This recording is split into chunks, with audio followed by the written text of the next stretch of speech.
He kōna ipurangi tēnei nā te reo irirangi o Aotearoa. When they ask you where you're really from, tell them. Tell them you are an unrequited pilgrim, two parallel lives that never touch, a whisper or a window to what your country could be, if only it opened its arms and took you whole. The idea of being targeted is very much something in Māori history. What's it all about? Is it about the brown skin? You know, we are all vulnerable. That's the scary part of it all.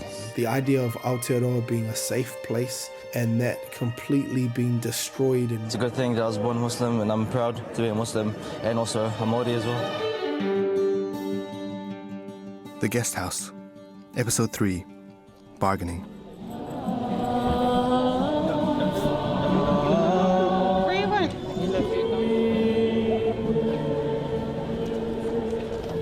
Hey, my bro. Good, bro. Good. Want to follow through? What does it mean to belong? I thought a lot about this question after the attacks in Christchurch. It was an itch at the back of my throat that I couldn't scratch, taunting me. Did I still have a place in New Zealand after all this? I felt numb, detached from my surroundings and the country that for 22 years was home. And then, this happened.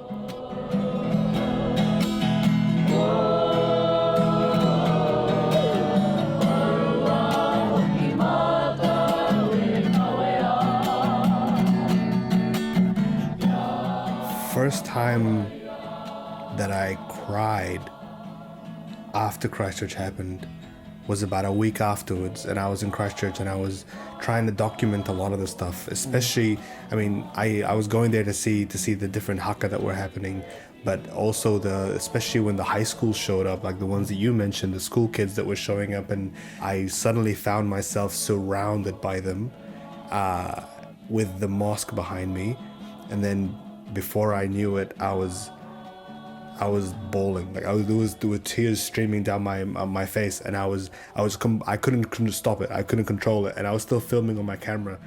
And there was Many of the students you hear singing were from Kashmir High School, where two of the victims, Sayed Milne, year 10, and Hamza Mustafa, year 12, had attended.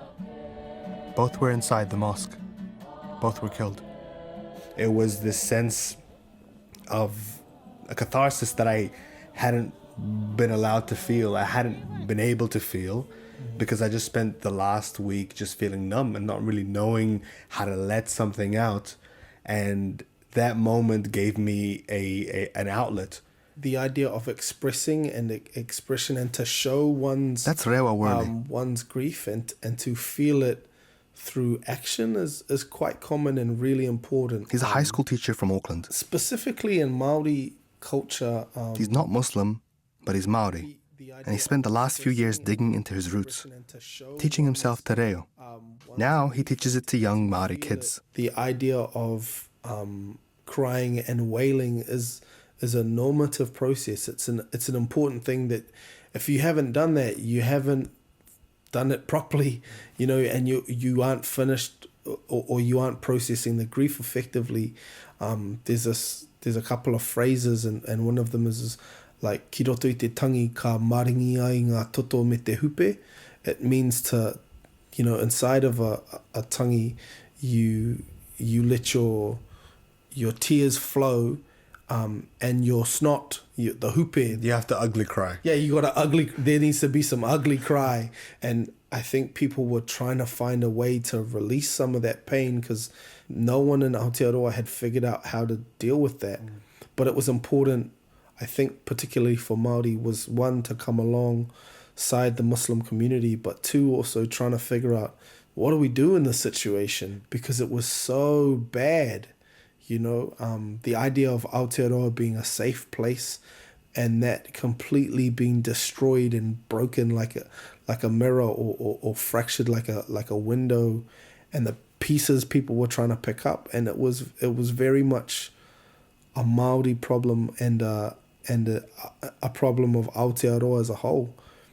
One of the questions, I guess, that is left hanging in my mind and in a lot of other people's minds after an event like this is that you reflect on where, as an immigrant, as a Muslim, as somebody that maybe wasn't born in a country like this, where do you fit in to the national identity? And I wanted to ask you, as a Māori, where do you fit in the country? How do you see that for yourself? When I think of how I fit in Aotearoa, I think of my mother and my father. My mum's Māori and my dad's Pākehā. Sometimes I try and imagine myself as a whakarite or a metaphor for elements of Aotearoa. This treaty or this agreement between Māori and Pākehā, my language and my culture, and trying to figure out how to make those two things work together. So I think that's how I think of myself, and that very much explains how I understand Aotearoa as being mine. And it's my responsibility and my role in Aotearoa to be a kaitiaki and a tangata no te whenua, like a person that is from the land. The concept of kaitiaki in Māori tradition, as far as I understand it, roughly translates to guardianship. It's the idea of indigenousness as a responsibility over the land, a need to watch over, to protect your home, and by extension, the people living in it.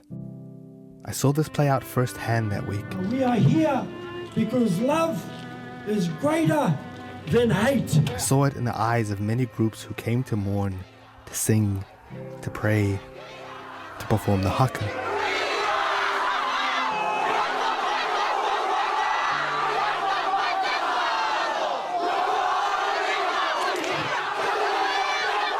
Clips of the haka at the Christchurch mosques were going viral. People outside of New Zealand had never seen it being performed outside of All Blacks games. That it could be a tool to mourn, to show pain, unity. Every day, a different school, a different Māori group would be outside the mosques. The Christchurch chapters of the Mongrel Mob and Black Power, gangs with historic and violent rivalries, held a truce and came together to grieve with the Muslim community. Other chapters stood guard outside mosques to make worshippers feel safe. We've had Black Power, Mongrel Mob, Hell's Angels, tribesmen, king cobras all come out in support of the victims of this crime. That's never happened in New Zealand before. It's also important to be here for their brothers and sisters, and that's the way we should be, supporting when we need to support. And yes, I know gangs are a sensitive topic right now. There's been a number of shootings lately, and the opposition is going into election year with a promise to crack down on them. There's some really bad buggers in New Zealand. I'm just telling you what I saw that week. Broken-hearted communities that were coming together to show solidarity and love. First of all, I'm also really glad you said gangs, because I really don't want that to be erased from the narrative, and particularly gangs having predominantly large amounts of Māori people in it from disaffected backgrounds that go through the state. These people, first and foremost, decided to try and reach out. We're not just talking about gang members, but also many Māori understood the depth or the gravity of hurt that was potentially unfolding in Aotearoa, New Zealand at that particular period of time. If you ask a lot of Muslims about the experience of being Muslim in this current climate, they'll talk to you about racism, about being othered, misrepresented by the media, and feeling like your identity isn't always welcome as part of how the country sees itself. When I say a lot of these things out loud, doesn't it kind of sound like I'm talking about the Māori experience? The two-sided or the two-faced nature of New Zealand, the country, the company, the nation, and its interaction with Māori people, culture, te reo meona tikanga, has been one of very much ostracism and otherization and colonization and exclusion. So the idea of misrepresentation and Māori being characterized and demonized and turned into caricatures and in some situations to become minstrels. I mean, there's whole TV shows which kind of just exist to demonize Māori people, like Police 10-7, didn't really help our nation. majority of crime is fueled by alcohol. Why don't you go arrest the kids out there as a mother? They're dangerously aggressive. This is the state of your children. Police are increasingly finding themselves in the line of fire.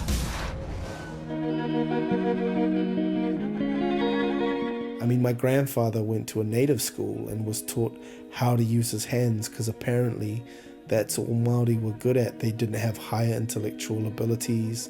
They were limited in terms of their cognitive function. All of these crazy ideas that have required over time Māori to rebut and overcome. And the idea of misrepresentation is very much the history of Aotearoa.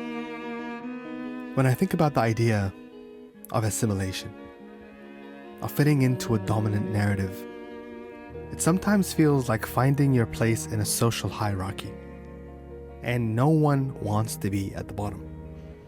I've seen the worst stereotypes of Māori being perpetuated by immigrants. I've been guilty of it myself in the past, and I've been learning to grow.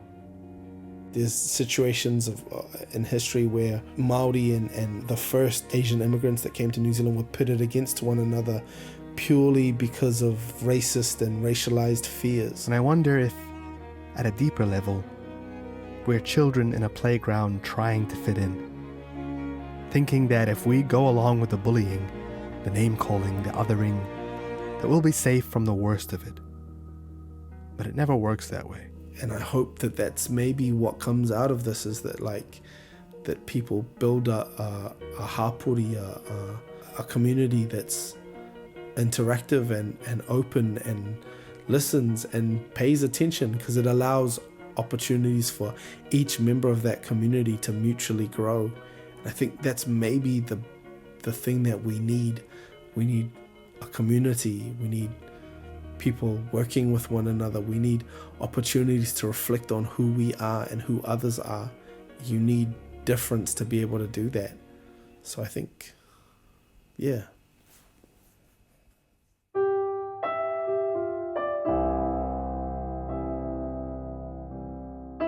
What I saw in those days after March 15 was a glimpse into a New Zealand that we could build together. A house that all of us feel kaitiaki over, a shared responsibility, a persistent sense of community, family. It's an image we often believe ourselves to be, but many times fall short of. But yet I think it's one I still truly believe in.